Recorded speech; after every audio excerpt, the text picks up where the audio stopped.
magandang araw sa lahat. So pasilip natin kung saan tayo magtatrabaho day and night.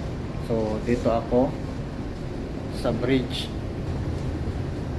So dito ako umaga at gabi. Yan.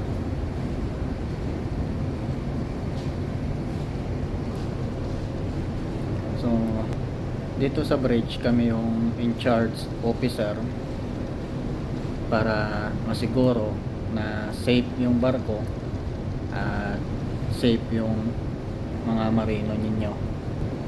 Alam nyo bang dito sa barko may isang equipment dito sa bridge na binabantayan kaming mga duty officer.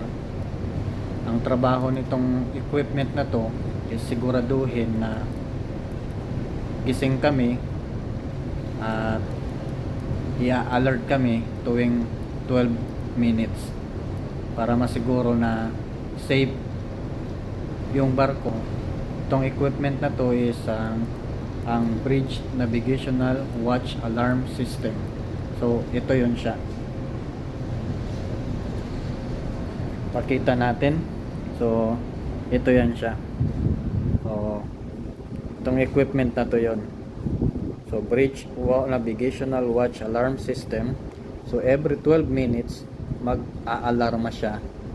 So kapag hindi namin siya na-acknowledge, mag-a-alert yan dun sa ibang duty officer at kay kapitan para i-alert sila na may nangyari sa amin, bakit hindi namin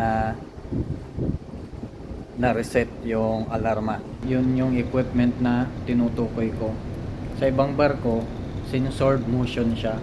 So kapag yun ay yung sensor niya walang na-detect na kahit na anong gumagalaw dito sa loob ng bridge, is mag-aalarma siya after 12 minutes. At kapag hindi mo to na-acknowledge agad, mag-aalarma to at i-alert si kapitan at yung ibang officer. So yun lang, share lang natin para sa kaunting kaalaman.